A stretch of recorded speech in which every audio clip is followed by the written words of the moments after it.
What's an opinion you're afraid to say about China? What's something where you're like you'd be afraid to say this is your opinion about China?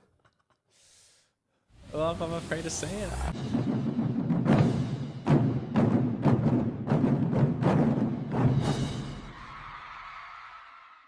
Welcome to the mic, the Made in China podcast. This is Colin, your host and also the producer. Today I'm with Thomas. And Thomas, thanks for taking the time this morning. yeah, of course. So, traveled up here from Hangzhou to meet up with you and really just wanted to get to know you, who you were as a person, how you made it to China, and let's start with your life in the U.S. So, Sure. what was your life before China? So before China, I was actually a full-time stay-at-home dad for a bit. I was trying to get a company started. I started like a little toy company, like this toy I invented, and then it was working, but it wasn't like really cutting it. And also, we had lived in China about 8 years ago, and we always wanted to come back. So we eventually, found a good job. And What was the toy, if you don't mind me asking? Like what? It's called Clippy Wheel. Okay. Yeah. It was a clip-on steering wheel for toys, for like strollers, shopping carts, just really anything. You could just like clamp it onto the table right here and then just have a little steering wheel. Surprisingly, did not exist. That's funny because even at the park yesterday, right, my daughter loves to play with any type of steering wheel. Like she only cares about the vehicle to put her hands on the wheel and go back and forth. Yeah. And well, how it started was my son was like on those shopping carts that had the steering wheel. Yeah. And it was broken off. They're always like broken off. And so I was just like, I should just like make 3D print like a portable one. And so that's what I did. Started selling it. Yeah. And you still plan to bring that back? I'm kind of thinking about it. I'm in China, manufacturing it here. I kind of want to get back into it. Kind of. I think that'd be a great product. Yeah. I mean, I'll be your first customer. Thanks. Times 5. I'll get one to clip on everything. Great. So that's awesome. I should have brought some. And I'll have to figure out how to make them here. For sure. So back in the U.S., what state did you say? I was from most recently Provo, Utah. Okay. Yeah. And that comes to mind because the recent shooting. Yeah. Wow. Definitely. Yeah. That was at the school I went to actually. Unreal. Yeah. I went to UVU for a year, and it was crazy. It happened just actually I don't know. I can't remember the exact timeline. Like a few months or weeks after I moved to China. Yeah. So for the second time. Yeah. And I've been here really living for just over a year now in Hangzhou. Thanks. So we're on about the same timeline. Maybe a little before you, but it's such an interesting transition. What do you miss, if anything, about the United States? I was just talking to my brother-in-law about this. Like, I don't miss anything so far, if I'm being honest. No, that's not entirely true. I don't miss the food. Really. I've been having such a fun time eating the food, trying new food. And if anyone's watched my channel, they know I just eat everywhere. But I do miss playing Frisbee, Ultimate Frisbee. It was a game I loved playing. Me too. No way? Me too. Dude, we should play. Straight up, yeah. I can't travel 2-3 hours to play every day, but I wish I could. Yeah. No, that's the problem. They play in Shanghai, and I live in Nantong, so it's just a little bit too far. Yeah, same issue. Yeah. So the leagues I saw, they were just out of the way. But love Ultimate Frisbee. That's cool. At one point, I was playing 2 times a week, but my knees and my ankles can't take it. So 1 time a week is good. Yeah. Same in Provo. We were playing quite often, and it's a big scene in Provo, actually, Frisbee, and it was so fun. Just love it. I miss that a lot. Yeah. I also play Magic the Gathering. I know the card game. Yeah, I don't play, but I know it. Yeah. It wasn't cool until Post Malone started playing, but but then I found a group that plays it here, and there's a card shop right next to my apartment, actually. So I go most weekends and hang out with those guys, and it's fun. It's a fun way to practice Chinese, and also I get to play. So Yeah. Anytime you can gain some Chinese skill and have fun that you would have back in the States, that's like it's golden. That's golden, yeah. Sure. I mean, they're all so nice, and they speak English anyway, so I don't do it as much as I should, but that's the goal. That makes sense. I'm looking here at questions and really things that people will want to know. Yeah. What do you think?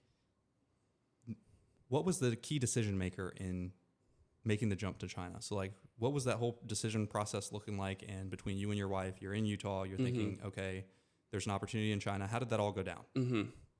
Yeah. Okay. Let's go back to that exact moment here. So, when it kind of all started, like years, maybe 10, maybe a little bit more than that. My mom, she went to China and on like a foreign exchange, but not for students, obviously. It was like a summer camp. So she went and taught a summer camp.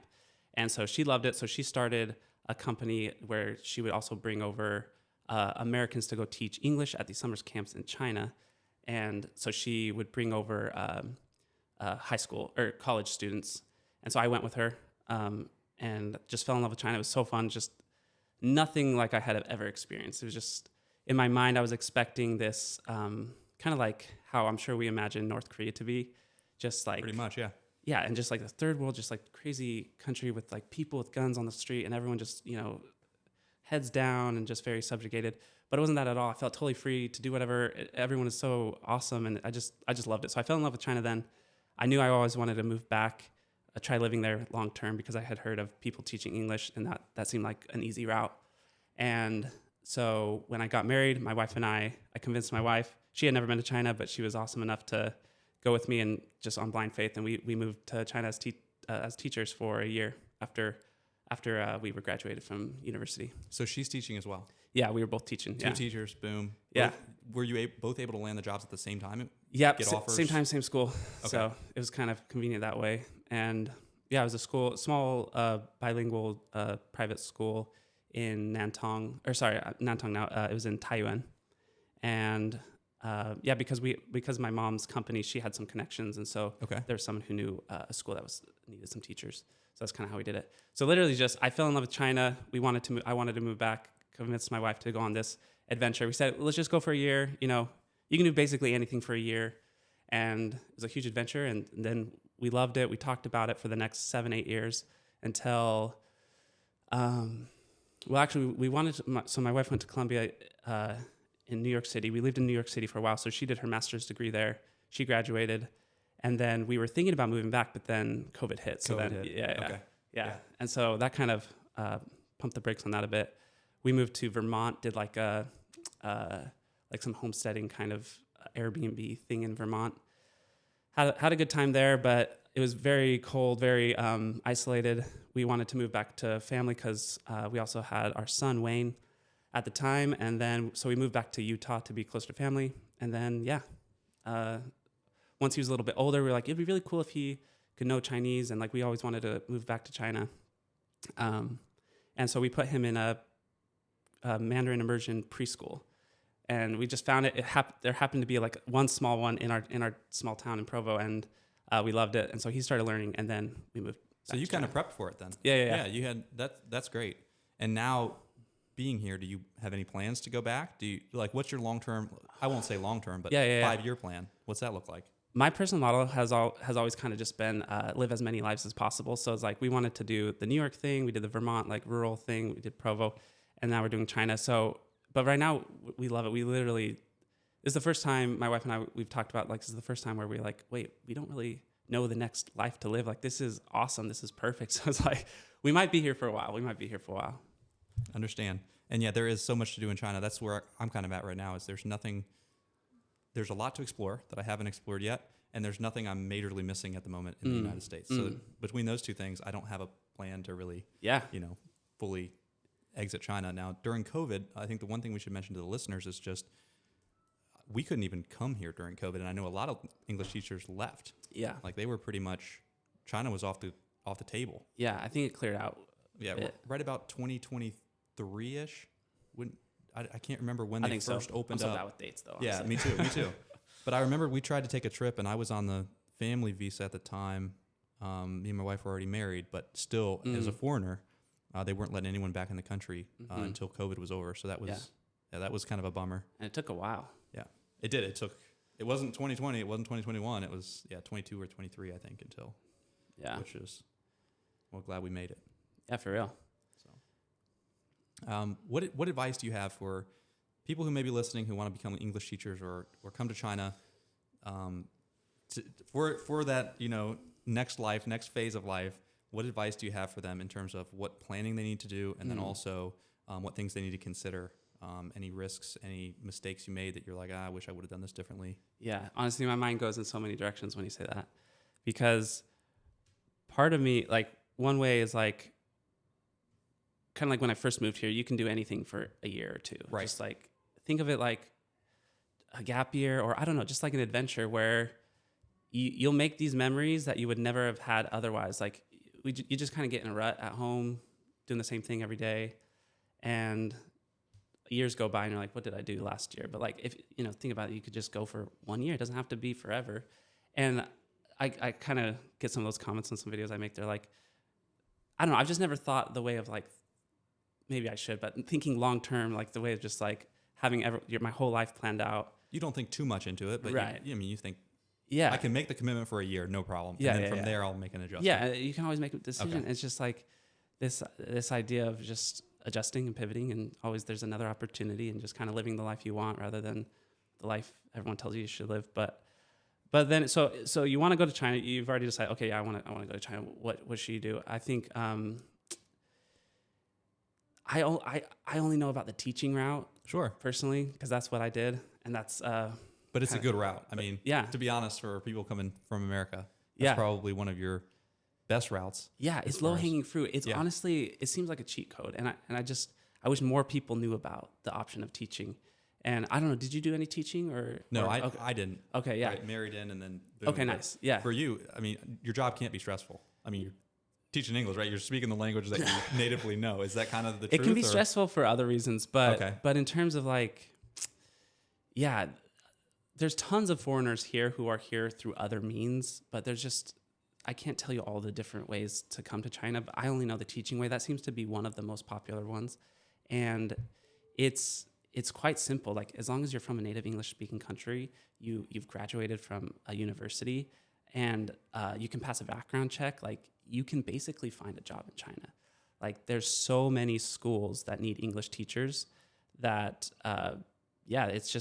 it's basic. So like I had just graduated university when I got my first job. I had no teaching experience, but me and my wife, we both got a teaching job, and it was great because it's conversational English. So we know how to have a conversation in English. And so it was great that way. And like you said, there's a little bit of preparation, but it's basically you just show up, you have fun with the kids, you play some songs, you hang out, you sing and dance and just have some simple conversations. And it's great. It's a good time.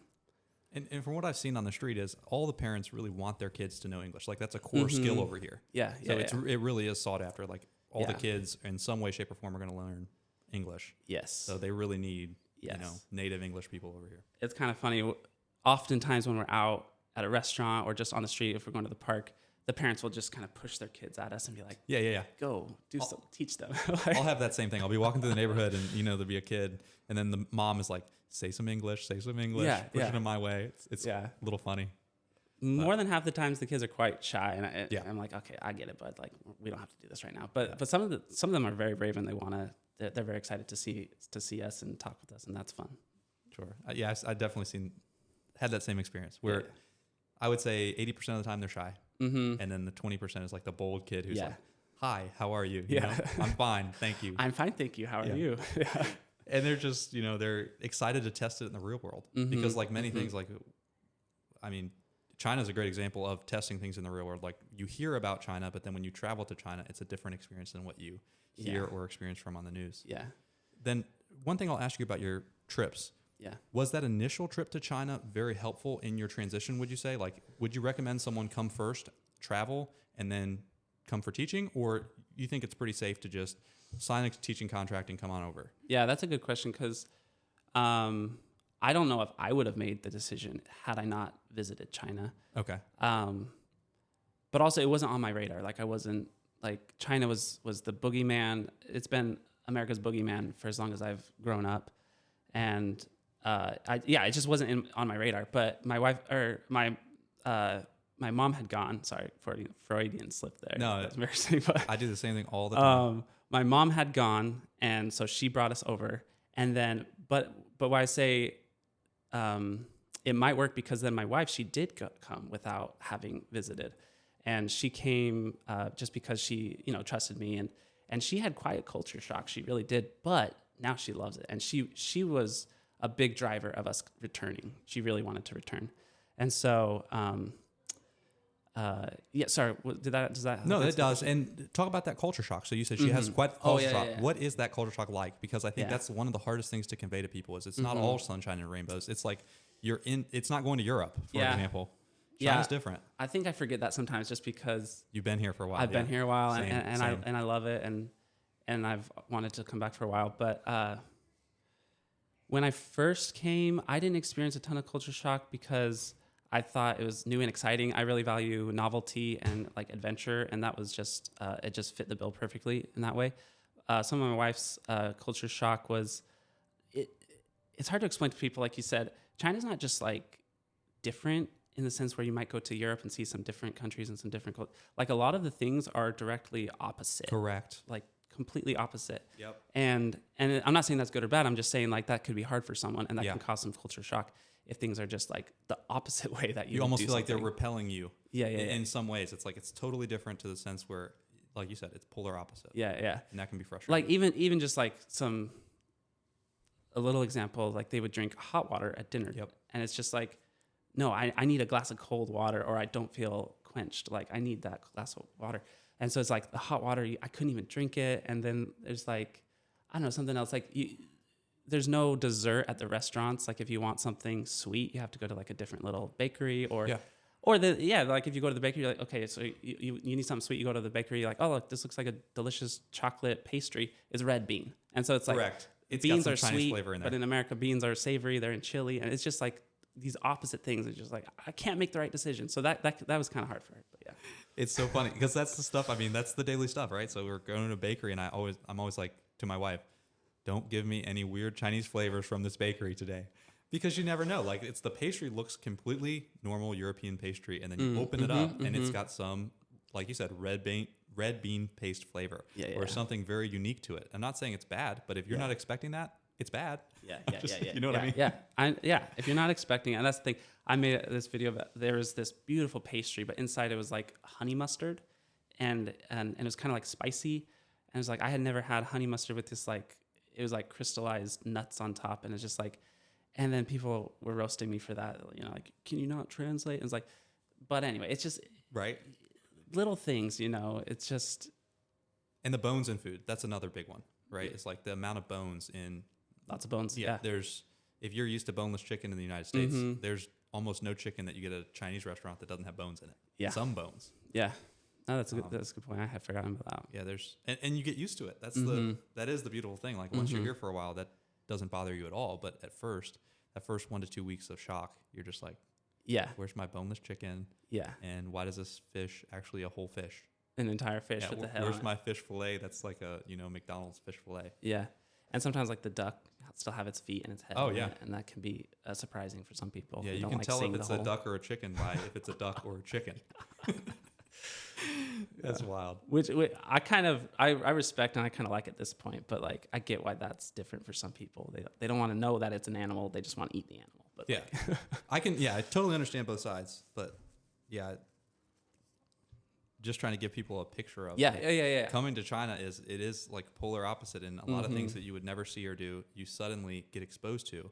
And then if you're not an open-minded person or you're not looking for adventure, it sometimes can be very shocking at first. And then you kind of 1-2 weeks in becomes a little bit more normal and you're like, wow, this has advantages. This is different, but also has some advantages as well. Yeah, you asked the question earlier, like how can someone prepare to come to China? Yeah. Or how is that decision-making process? And like something you just said reminded me, like if you're like a creature of habit, China might not be right for you. Like China's obviously not right for everyone, but like it's you kind of have to have a level of go with the flow and flexibility. Yeah. Perfect word. Yeah.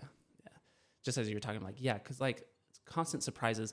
Even me, I feel like I was a pretty relaxed, chill person who loves going with the flow, but the constant surprises can kind of get to you sometimes. Yeah, and tying that into food too, it's the difference in restaurants. If you order the same dish at 3 different restaurants, you get a different experience to some degree. Mm-hmm. It's not always the same flavor, and we're so used to, this restaurant, whether it's Chipotle or we'll name some of the big chains, whatever, Chipotle, Outback. What's another good one in the United States? What's something we always would go get? Blank. I know, right? It's been a minute. Chipotle, McDonald's, Chick-fil-A. Food that you might get on the regular, we're so trained to have the same food experience every single time. Here, you very rarely will go to the same restaurant and say, hey, I want the duck dish, and it's going to taste exactly the same. So like you said, creature of habit might be a little tough on you. Yeah. And to that point, there's just so many more mom and pop shops. And so they're all going to have their little recipes and differences. But it does seem like in America, it's kind of food chains galore. Yeah, it's all food chains. So you're conditioned that way. I mean, it's nice in a way because you know what to expect, right? I order this, it's gonna taste like that. Yeah. But then the mom and pop shops, they might sprinkle a little bit more of this, dump a little bit more of that. Yeah, expectations are huge if you're expecting one thing. Yeah. Yeah, and so that's like you kind of gotta put on pause your expectations if you want to have like a good China experience, and because expectations like can really be the killer of a good experience. True. Yeah. So let's go into family life. So like, when did you realize raising a kid here would be okay? Because that's that's the dynamic I'm getting myself into now, is like, where do we raise our daughter? Congratulations. That's awesome. Congratulations might not be the right word, but how old is she? No, I'm just kidding. She is 6 months old now. Okay. And yeah, it's been exciting. And of course we love the parenting experience. Are you getting any sleep? Yeah, we're getting good sleep. She's a good sleeper. Yeah. But yeah, it's just a lot of thought. Like you think things you have to think through with having a kid that you never had to think through as two single people. Yeah. Putting your lives together once you're married, it's different. Yeah. Sorry, if you don't mind me asking. Yeah. Did your wife do the traditional, like I know that when they give, she did the birth in China. Okay. So, which was very unique. And then I was surprised by the cost. Number one, it was like $4,000 or $5,000 total out of pocket. Wow. And that included the hospital stay, which gave us a nanny. It gave us like a full room. So you had a living room, a bed, a shower or a bathroom with a shower and all that good stuff. It's a pretty nice sized room. And then a nanny was with you for those first 3 days after you gave birth. Yeah. Overnight, the whole thing. Wow. So that was a lot of stress relieved. That's nice. And then after that, we went home and then had a postpartum nanny, or I don't know what you call it. Postpartum might be the wrong word. 40-ish day nanny that helped through that process as well. So yeah, having a kid was like a game changer for us. We tried to think about it in advance. We're like, okay, all this stuff is going to come up, try to plan for it, but then boom, Yeah. It's an exciting experience in and of itself. For sure. So yeah, you were asking me how to prepare for that, or what, or how are we managing having a child? Well, I think just with raising a kid in China, what thoughts did you have regarding, is she going to miss out on something by not being raised in the United States? Is she benefiting from being in China? Things like that. And you already mentioned like you were doing the Mandarin pre-K. Yeah. So now with her being in China, what do you love about raising her in China versus, and sorry, her or him? Him, yeah. My bad. That's good. So yeah, your son in China. What are your kind of pros and cons? Mm-hmm. What's on that list? Yeah, the biggest con that comes to mind is like his cousins, his family. He really loved having his cousins because we were all kind of near each other and hung out and played a lot. And so we lived just right next door to Nana, and he would run over, and that was such a beautiful, perfect little time in our life. But we just kind of felt a little stuck, and we just wanted to experience something new. So he misses that, or he did at first, but luckily he has made some friends here, some really good friends, and the Chinese classmates of his have been really amazing in that way.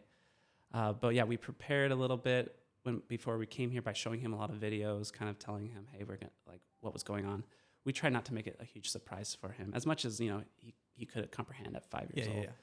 But yeah, he was learning. He had his Chinese pre-K. We always loved celebrating some of the Chinese holidays also while we were living in the States.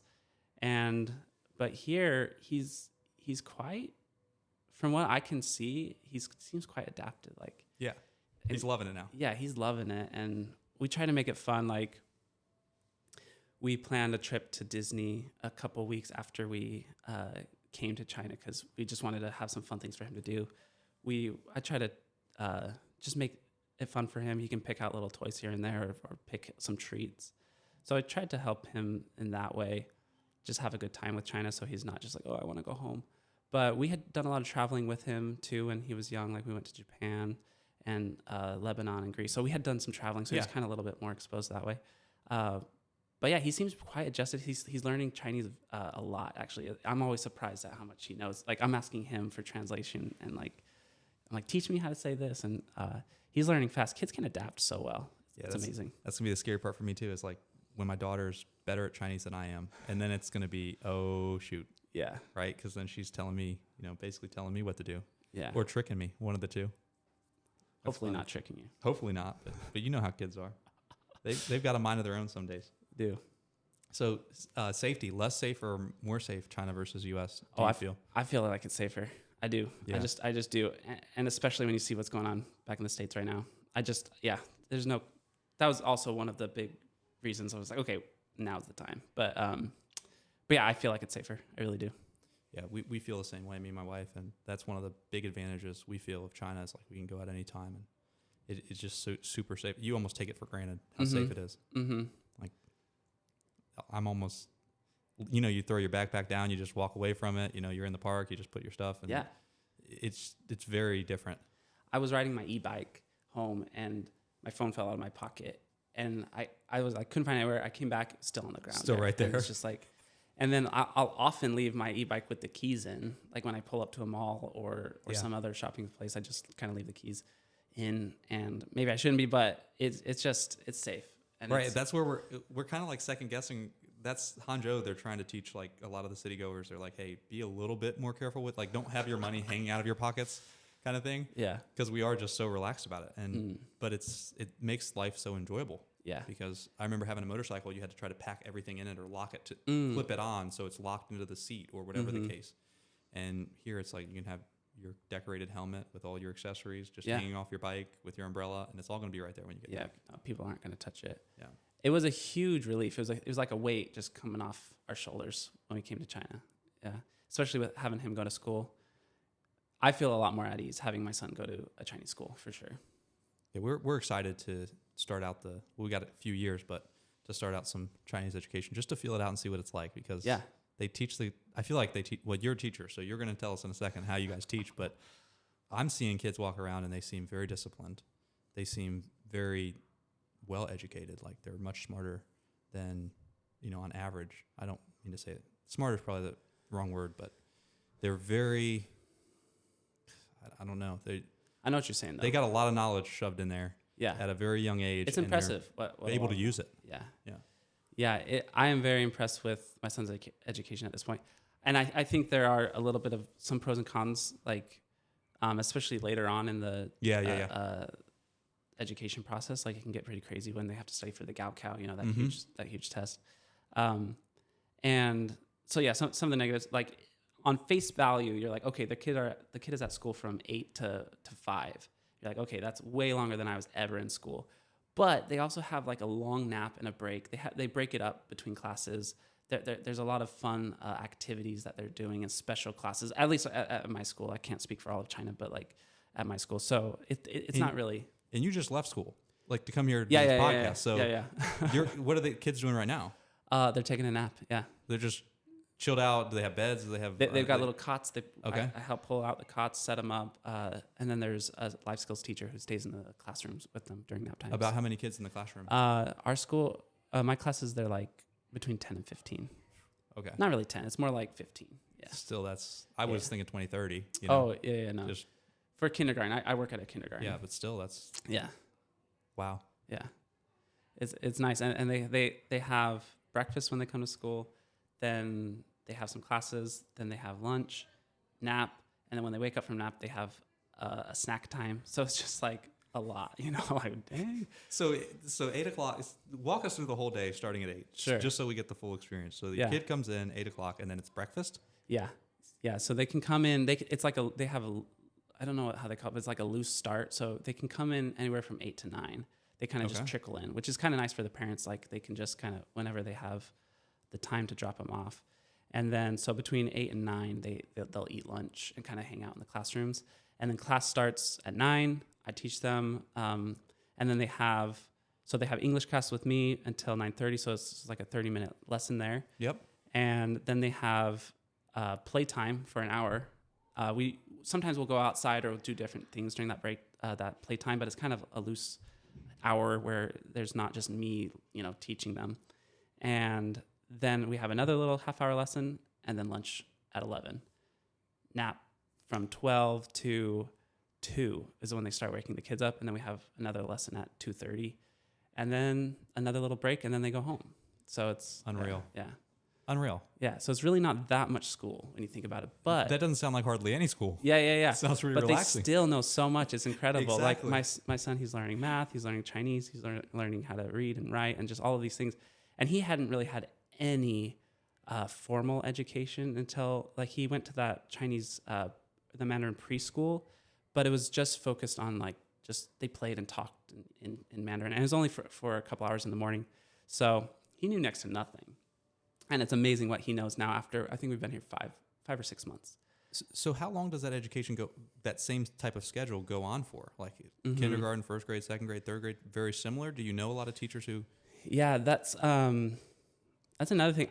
I don't think it's like this in the States, but because there's also pre-K usually tied to kindergartens where they can even come earlier and they start kind of learning when they're like literally 2 years old. What we were looking at in the U.S. was going to be, you were going to be paying out the wazoo for preschool in kindergarten. Yeah. And it was not cheap. Yeah. And there was no like, forget breakfast. Okay. They're not going to give your kid breakfast. Forget nap time. Your kid's not, I mean, of course they'll have an area for them to rest and relax, but it's not like pull out the cots and, you know, teacher goes and does a podcast. And then, you know, the learning teacher watches them sleep. Like that's not the situation. Yeah.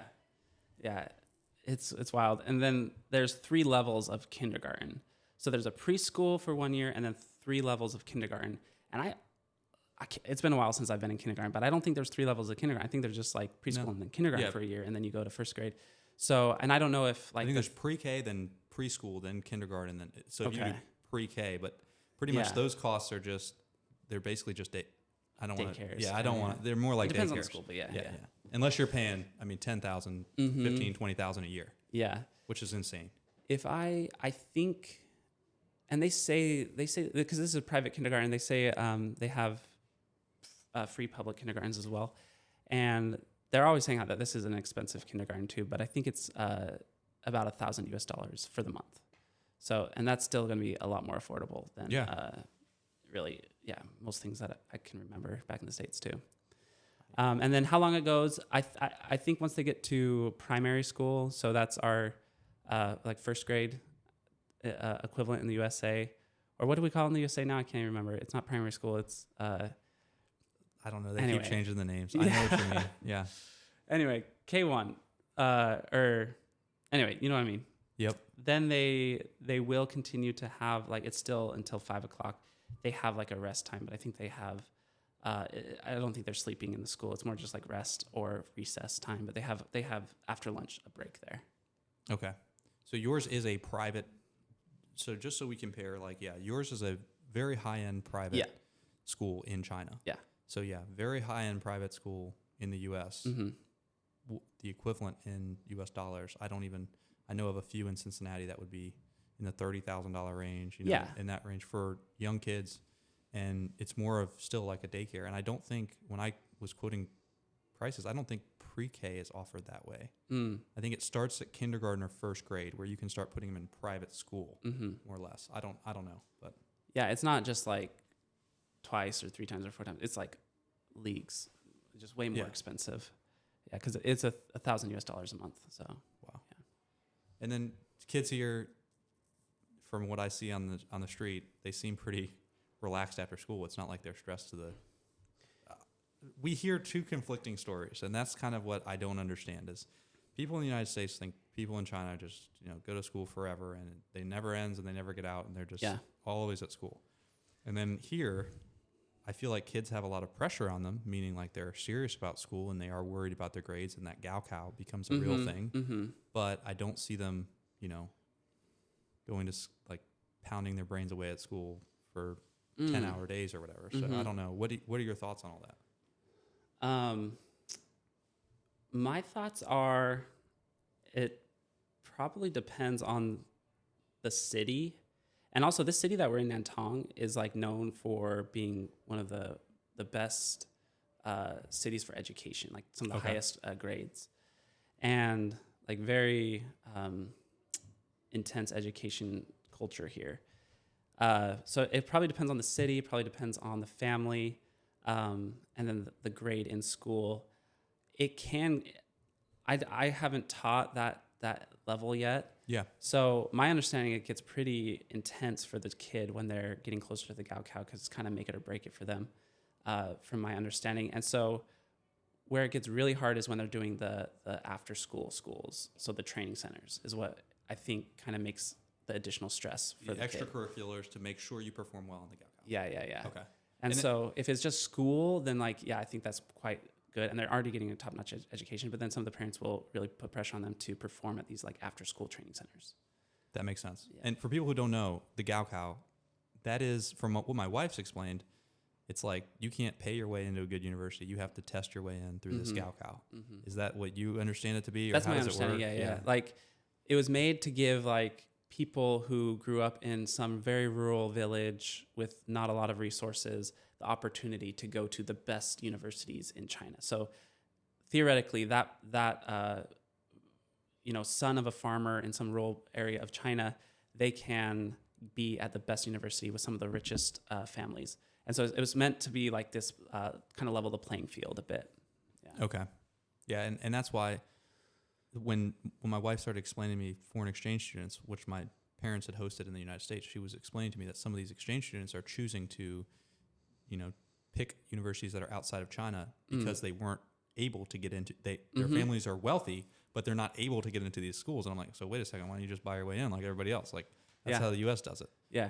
But in China, I guess that's not the option. You either test well in the Gaokao or you find other means to get a good education or go to your top tier school. And that's why we have a lot of, is that your understanding too? Why we have a lot of exchange students?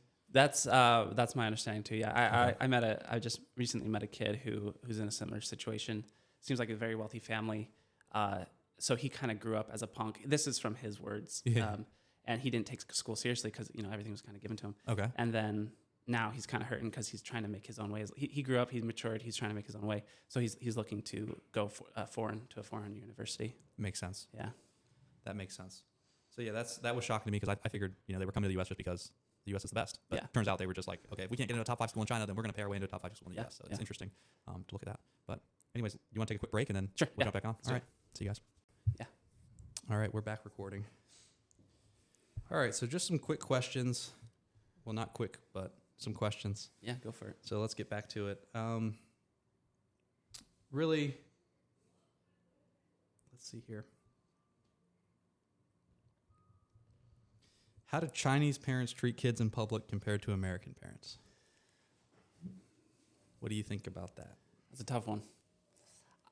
I don't like to make too many generalizations, first of all, but like it's from some of my observations, like the Chinese parents will give the child actually a lot of leeway in public. It seems like there's a lot of kids, like they're very, what's the word? Blanking on a word. Like patient. I don't know if that's the right word, but with the kids, like they'll just kind of let the kid do whatever they want. Yeah, they're like relaxed with the kid almost. Like they have a lot more just like they understand kids and they just kind of let them be a kid. And I think that maybe might be kind of tied to because they're in school all day. So they're kind of like, okay, he's off school. This is like their free time.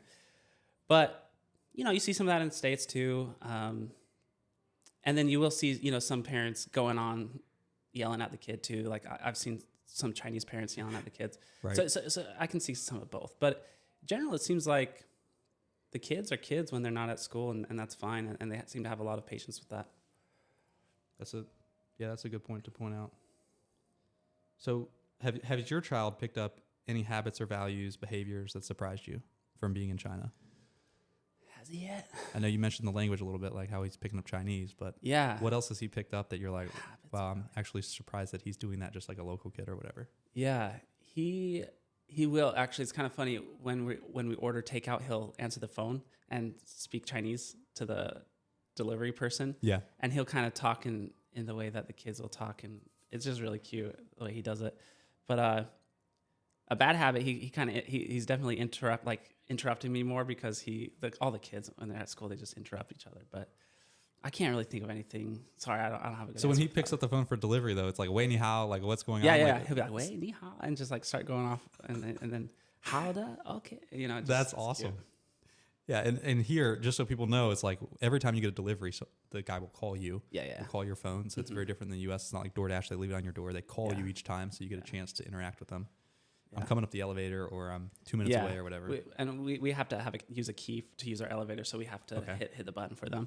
So he'll always tell him to wait a minute, like, 等一下, and just like go and press the button. So it's fun. So he'll come up. That's pretty cool. So that's one of the routines that he's gotten into where he's like, okay, delivery guy, that's all me. When the phone rings, like he knows we're waiting for food. When the phone rings, he rushes to pick it up and goes like, it's his duty. And then to-go food versus cooking at home. How often do you, like, what's you guys' habit? Right now, I eat out every meal. Time. I have not cooked out. Do you order it to your house majority of the time, or do you go out? No, majority of the time we go out. Okay. We do a lot of ordering as well, but I love just right now exploring all the restaurants. I go out as much as I can. I love visiting all the mom and pop shops, and that's where a lot of my content comes from. But yeah, I really love right now just experiencing the local Chinese food. That's like, it's like Pokemon. I want to catch them all. Yeah. I just want to try everything out there. And like, yeah, I might get bored of that or tired of that and start cooking. No, don't do it. I think people want to see all the local food. So guys, you probably want to see the local food. Let's keep Thomas going out there. So yeah, follow Thomas and see all the mom and pop shops, because that's really that's where it's at, right? You don't come to China to eat McDonald's. Right. I mean, sometimes I do, but nonetheless, it's kind of fun. But no, I love it. It's, and also my whole thing is I save time on thinking about just like the mental load of what should I cook. Right. Is a lot, like from back in the States. Like, so the mental load of thinking what to cook, then you have to, so like the planning, the thinking about it, then you have to go out and grocery shop, then you have to prepare the food, then you have to clean up the food. So it's just like, and then like the fridge management, there's so much of your life you just get back when you can just eat out every meal. And like, these are some nice, some grandma cooking too. So it feels like homemade food a lot of the times. I think in America, if you're eating out every day, a lot of it's going to be very unhealthy, but I don't feel that. Completely agree. It's healthier food and there's far more variety. In the US, I enjoy eating out because I don't like cooking. I can only eat at Taco Bell so many times. Right. It's like so many times. Taco Bell, Chick-fil-A. I mean, I can name you the restaurants just up my street, and that's all we've got. So it's like you go there, and then you go back through them all again. 1, 2, 3, 4, 1, 2, 3, 4, and it's like, okay. I mean, maybe if you're in like a really big food hub, like New York City, but like then that's gonna be so expensive, and that's the other thing. If it costs me next to nothing to eat out, like I'd rather trade that for my time, the hours of time I get back. Yeah, we eat out almost all the time too. Can't blame you. Let's keep it going, Yeah. All right, here's another one for you. If you had to move back to the U.S. tomorrow, what do you think would affect you the most? Like we talked about, just the danger. It just seems like America's in a really toxic place right now. Yeah, the safety. Okay. Yeah, it just seems like it would be rough. I'd be very worried for my son. Yeah. Yeah, I don't want to paint it in the wrong way. Like me and my wife have a good life back in the U.S. We just traveled back for 2 months and hung out with family, and we really love seeing our family back there. That's the reason why one thing we miss the most, right, is family. But at the same time, that's the difference is like we'll have to start teaching our daughter, hey, you can't do all of these. Like you said, how relaxed parents are in China.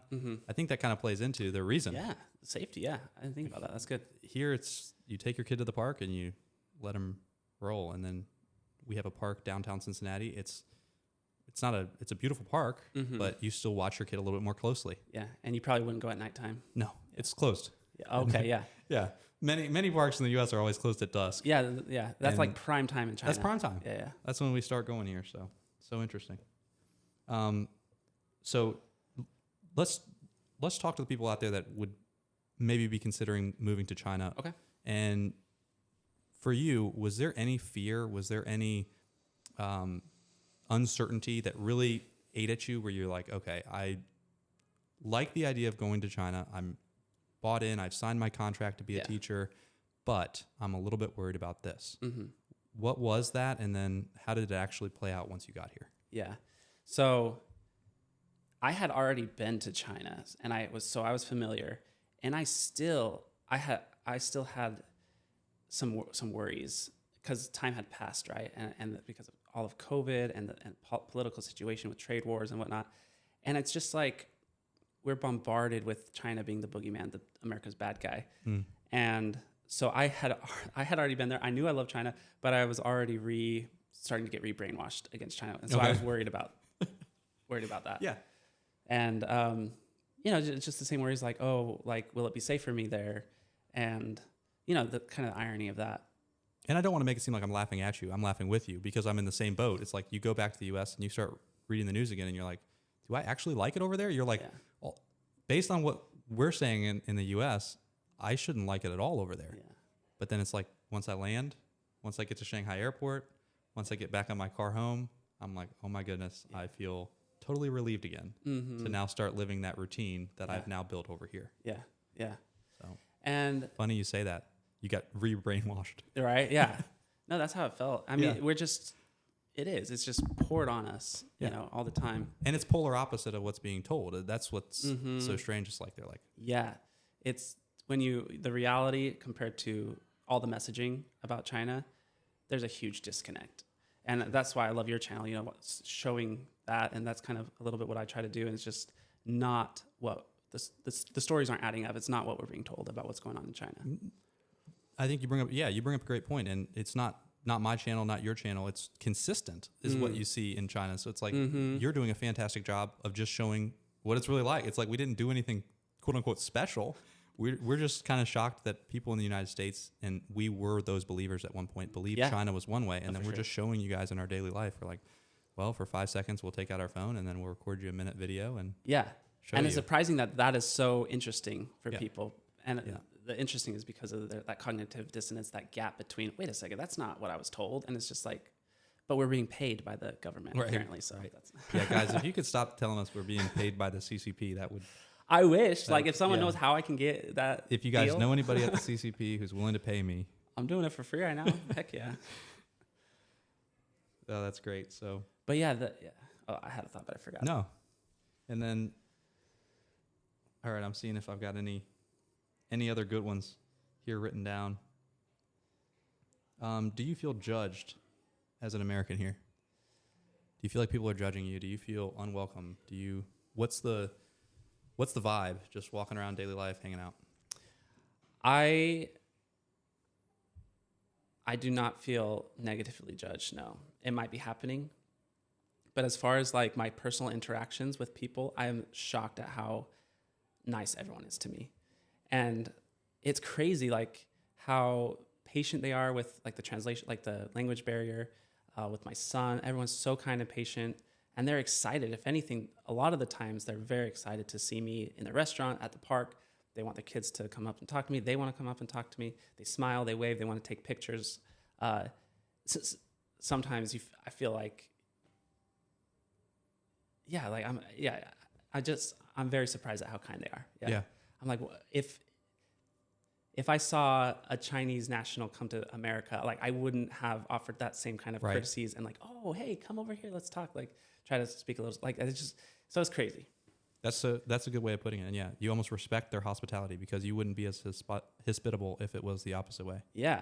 And I'm not saying you as in just you. I'm saying me too, right? Yeah. I think as Americans, we are not as inviting to Chinese as they are inviting to us. Yeah.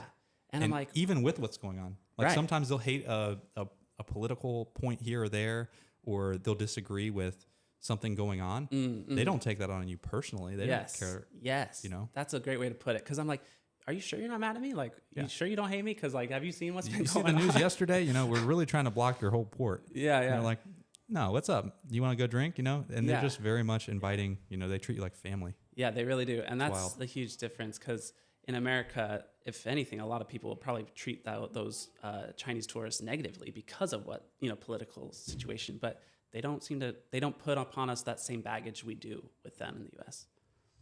True. And then what do you think? So there's obviously stuff that's in China that's not in the United States. They're bullet trains, they're EVs at this stage. There's all kinds of different things that we see in our daily life that we don't see in America. What do you think are the key?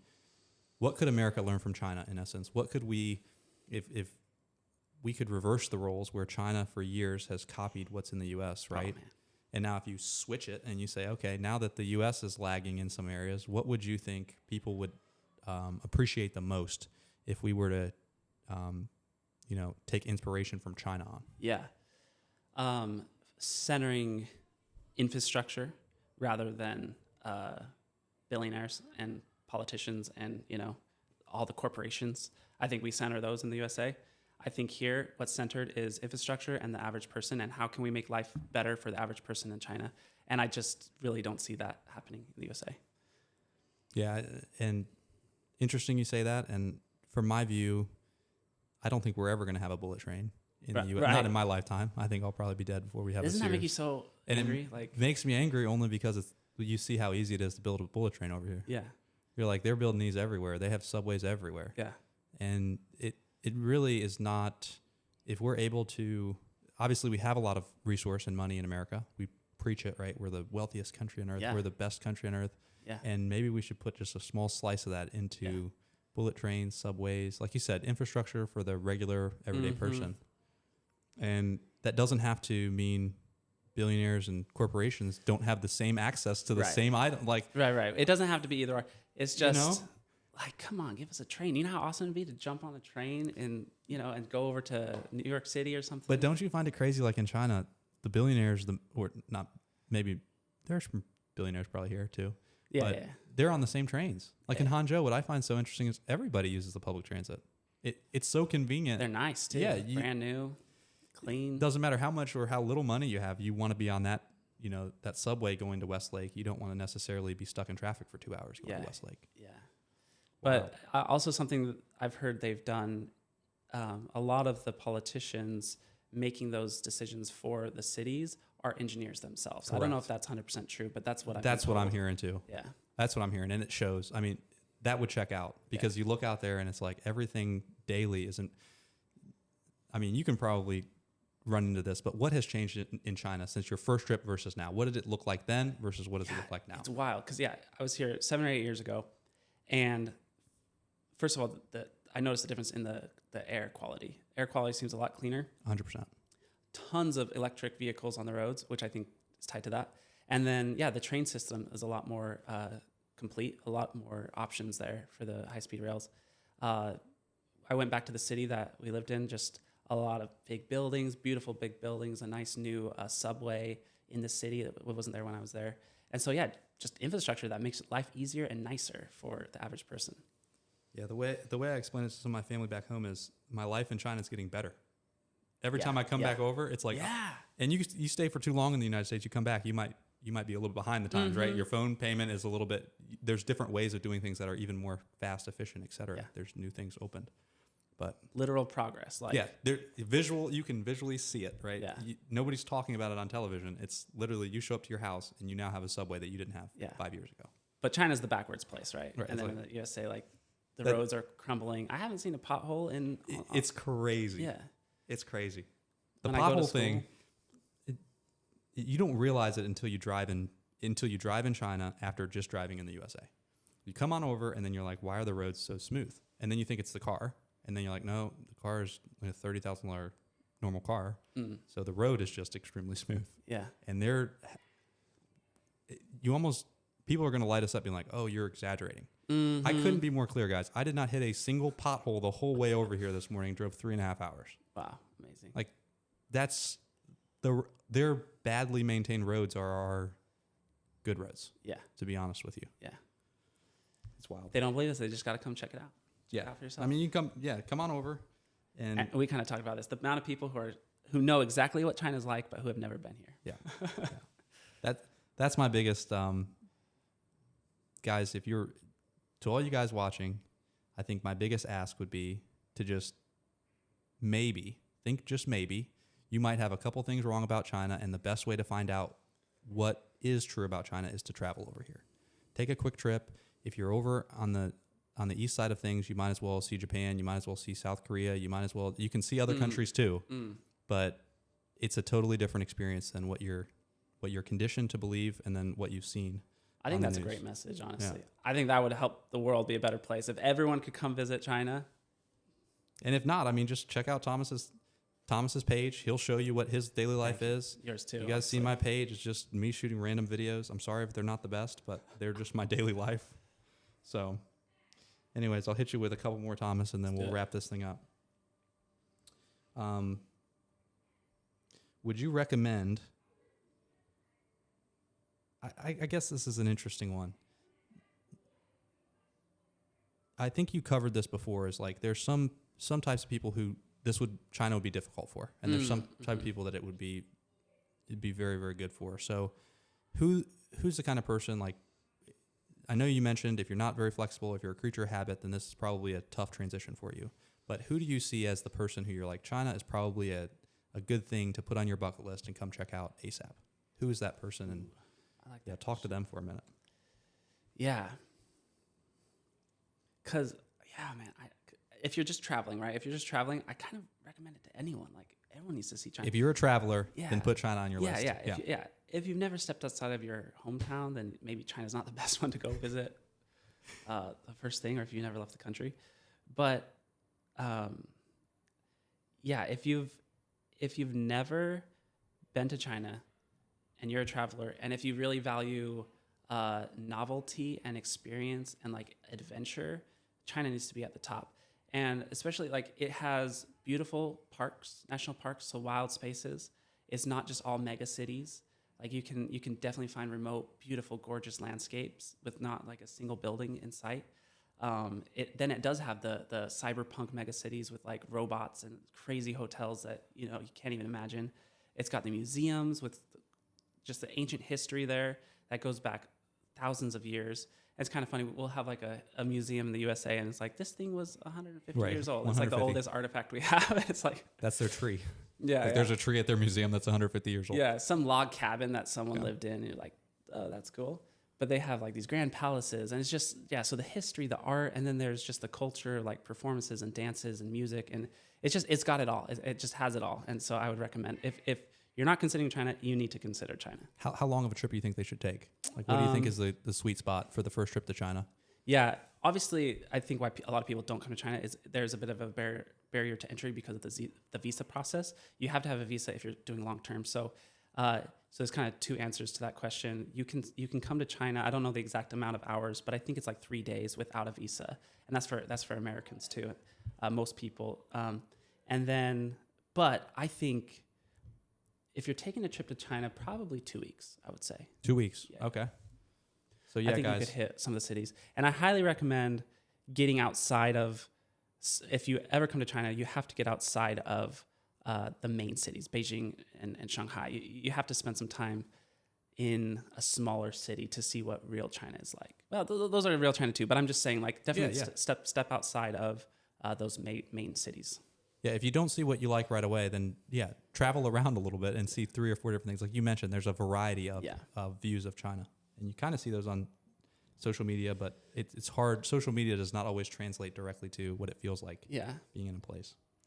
Sorry, go ahead. What's an opinion you're afraid to say about China? What's something where you're like, you'd be afraid to say this is your opinion about China? Well, if I'm afraid to say it, I know, right? I'm putting you on the spot for a tough one. Is this a safe maybe place? In America where it's like, maybe what's an opinion that we would go back to America and not necessarily say about China, just because of the mismatch in the understanding of what it's like living here. We know it to be this, and if we said that in the United States, people will look at you sideways. Mm-hmm. It doesn't have to be offensive. It just has to be, what's the reality of the way we view it that someone else might just literally not be able to comprehend? Yeah. It would be that nearly any of the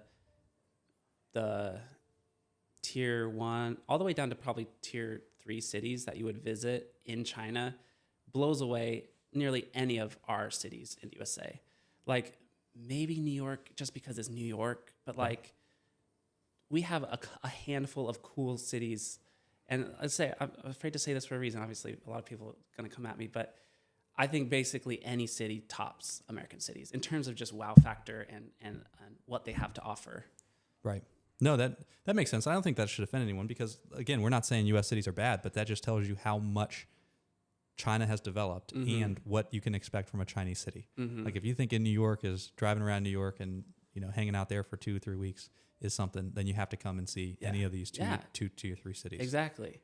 And it's just like the subway system. Don't get me started. I lived in New York for a while, and it's just it's New York. You got to love it. It's got so much charm, just the cultural icon. It's got a lot of good things to love about, obviously. But no one knows. I don't think an average American can name 3 Chinese cities. Maybe they can name Beijing and Shanghai. Okay, then what? It's Shenzhen just, probably. Yeah, a lot of them know Shenzhen because the international business. Yeah. But and then like just the average person just doesn't really know a lot. Like we know a handful of cities, but there's probably so dozens. Many more. Yeah, those are the not surface level, but those are the major ones that you hear about, but not necessarily the best ones to travel. Even Chinese people now are moving to the Chongqings. They're moving a little bit more in west. Yeah. than the East Coast, and they're all raving about those cities right now. Mm-hmm. So what is the biggest lie that you grew up believing about China that turns out to be false, where you're like, okay, what actually is true is this, and what I believed forever was this? Oh yeah, that's a big one. Freedom. That China isn't free, that they don't have freedom. And it's just, there's a lot to say about that, but that's what I would say is the biggest thing. I thought China didn't have, that the average person in China didn't experience or enjoy freedom, but that's not the case. Yeah. I won't push you on it further. I'll add my part to that is I completely agree. Mm-hmm. And what gets me is even the policing on the highways, right? It's like U.S. highway, you're going to get pulled over by highway patrol. They're going to walk up to you, you know. Yeah. You put your hands on your steering wheel just because that's the safe thing to do, to show the officer your hands, so you don't want to escalate anything. Yeah. You just want to get it over with. Yeah. But in China, there's literally, my wife, her statement that shocks me is, I've never had an interaction with the police my whole life. It's like, what? Yeah. So she's been all over China. She's lived all over and never had an interaction with the police. Yeah. So that told me, I was like, yeah, if a lot of the things the thing about America is not that there's a lot of unwritten rules in America. You don't want to step outside of what you're supposed to do because you're not sure of what those consequences will be. Yes. You don't know what the ticket price is for that. You don't know what this is. You don't know if that's even allowed. You just kind of follow the crowd more or less in America. And if I had to think about China, I would say China would have been way more like that. I would expect everybody to just fall in line. Yeah. And one step and you're in jail, never seen again. Then you disappeared if you do something else. And it couldn't be further from the truth. Like, in order to get Chinese people to quote unquote fall in line, you literally have to put up barriers to stop them from doing, you know what I mean? They're so free that the way that the way that the government manages it is in a very public first way. Yeah. I don't know how your city is compared to Hangzhou. I think that's a great way to put it. But it's like, instead of going and policing the individual guy who made this mistake, they just say, okay, we'll just stop the scooters from doing this. Okay, we'll just stop the cars from being able to drive here. Okay, we'll just make it so, you know, it's more handicap accessible by doing this. They don't really target the individual. They target the whole, the public flow of things to make it better for everybody. Yeah. And we've seen it. Yeah, the culture is definitely more community minded. And I like the way you said that. Like, I feel like I have a lot more freedoms here in China than I did in the USA. Because, like, you do feel that way. If you make one wrong mistake in the USA, that you don't even know what the result's going to be. Yeah. And you could have some terrible consequence. But here, and I was afraid of that. Like, okay, if I do something wrong, I don't want to go to Chinese prison. But a lot of times they just tell you, hey, like, if they'll just talk to you, a lot of the consequences they give you a lot more warnings and talking to. And then if you do get a ticket, it's like not that much. No, but and that's to a Chinese person too. Like my father-in-law, right? My wife's dad. Yeah. He doesn't mind getting a ticket because it's not that expensive. And they're not trying to rob your bank account for you making a mistake. Right. They're more or less just they're probably trying to follow the Western style to start with. And in our province, it's actually going away. Some of the tickets are actually going away entirely. They just stopped giving tickets, and instead they make you watch a video. Oh. Because wasting your time is more effective than charging you money. So, yeah, I think I saw your video on that. Yeah, it's wild. So, anyways, any last thoughts? And then you got to get back to teaching, and I got to get back to Hangzhou. Last thoughts. I think we covered it. It's a good start. I really appreciate you coming out and taking the time, Thomas, and maybe we run it back someday. Let's do it. 50 episodes in. Let's do it. Either you come to Hangzhou or I come back out here, and we'll run it back. So. Oh, thank you for having me, and I love watching your content. And this has been really fun. I could talk about China for hours. Same. And it's always great to see other foreigners who are in the same situation, and then you're like, it's not just me that sees China in a different light, right? It's like living here gives you a different view. So, anyways, guys, hopefully this was helpful. It shows you a side of China you wouldn't otherwise see or hear. Cheers.